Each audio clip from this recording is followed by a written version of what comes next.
Okay, so at this point you have your entire background base coated. None of your gray paper should be showing through. And I'm always going to refer to that to make sure that none of that paper is showing through, because you need to make sure there's multiple layers of paint on top of each other. So I'm going to start with the then picture. So I can actually draw things in using the chalk, or I can draw it directly in using my paintbrush. So I'm just going to draw an idea of where I want some trees to be located. Remembering that when something is farther away, it needs to be smaller, and when something's closer up, it needs to be larger. So you guys are at the age when you can just start to paint things in. I trust you. You're good enough painters. You don't have to draw everything out. So I'm going to do that. The one that's farther away, I'm going to make a little bit darker by adding just a little bit of black into it. Darken it up. This one's a little bit lighter. And finally this one's the lightest because it's the closest one. Okay, I could show some spots in the grass. Maybe some of the grass is dying. Just using the tip of my paintbrush just to do some dabbing. Okay. Just doing some various dabbing techniques. Okay, so then I'm going to wash off my paintbrush, and I'm actually going to use my sponging technique now. So I'm going to take my sponge and make sure it's all clean, and I'm going to start with a darker color. So, like we talked about before, if you want to make a darker green, you mix green and red together. So I'm going to mix those two over here. Need a little bit more green. Okay.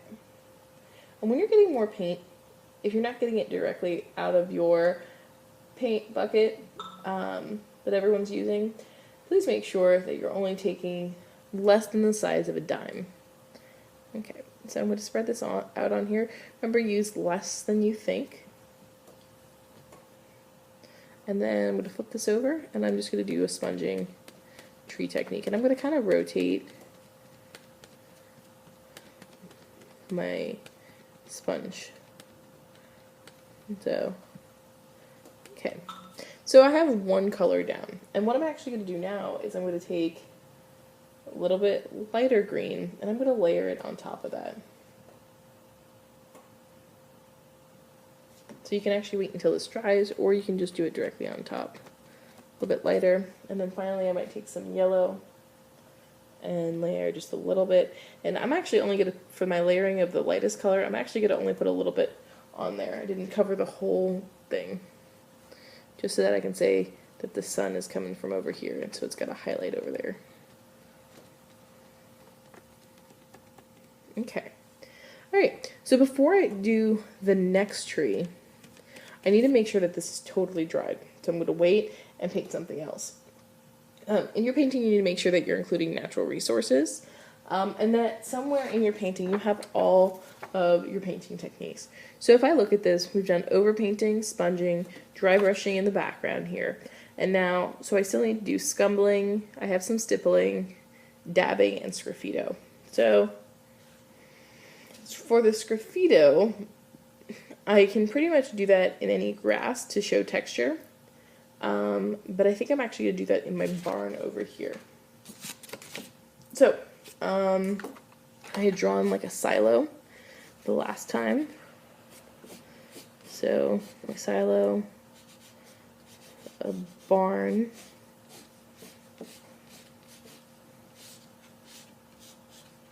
off the side of the road showing Virginia Natural Resources. Okay, so for the silo, how I'm going to use my Sgraffito technique is I have to put down one color and then layer another color on top.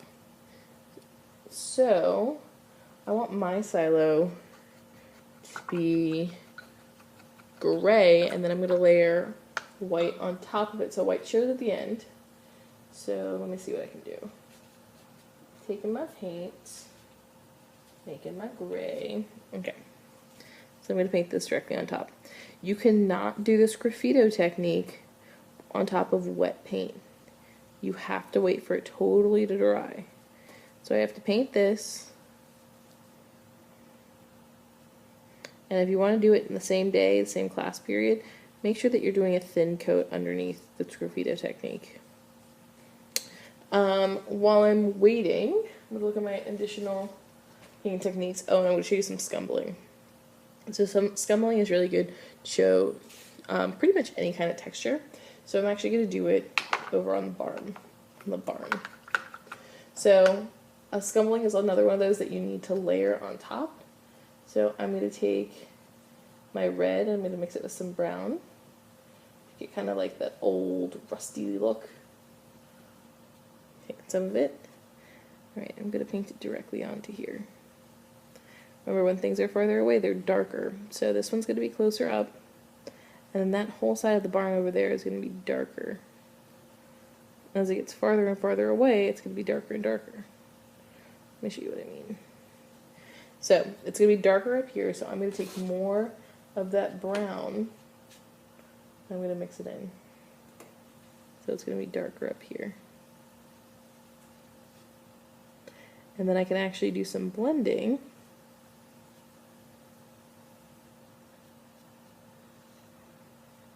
Painting. And then I can do some blending techniques. Paintbrush. And oops. So I want to use the opposite color on the color wheel to add a shadow, not using black.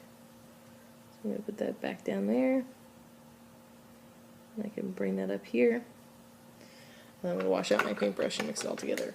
So when this is all done, it'll look much better than it looks right now, because right now all the colors kind of look weird because they're all really shiny from being wet. But yeah, so whenever you want to make something look darker, just remember to blend your colors together. And then over here. Okay, so for the scumbling technique, we are going to come right back and do that. Okay, so our Sgraffito technique, that's totally dry now. And I'm going to actually take this and I'm going to put a pretty thick coat on top of here. I have to do this pretty quickly while it's still wet, otherwise the Sgraffito technique won't work. So I have to do that quickly. And then I'm actually going to pull paint away by using the end of the paintbrush. And I can actually use a smaller paintbrush so that you can kind of get better texture. And I'm not going to show all of those lines, but I can just show some of them to really show that that's the silo and what it actually looks like. So maybe it has some lines in the middle. Alright, so that's the basics on using a Sgraffito technique in your actual picture.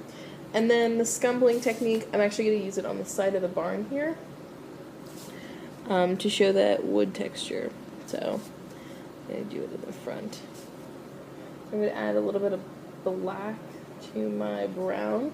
And scumbling works best when the paint's a little bit thinner than normal, so adding just a little bit of water to it. Alright, and so I'm just going to kind of swirl. I'm going to use a jagged edge, kind of rough, to kind of show some texture on the side of that barn. Okay, so it's kind of a rough Sgraffito, or not Sgraffito, scumbling technique. And so you can actually see what that looks like up close. I'm going to hold that closer. Okay. So at this point, you've pretty much seen all of your painting techniques. You need to be working on both paintings equally. Notice that when I was working on one, so I was waiting for this to dry. So I started and I went over to other areas while those were drying. I was able to add some details. Notice that I added highlights and shadows, so in my chords back here, so the ones that are farther away are darker, and the ones that are closer up are lighter. These are all really important to make your picture look true to form and realistic. So if you have any questions, let me know, but this is pretty much your last video. Remembering when something's further away, it's darker and more hazy. When it's closer up, it's lighter and more clear.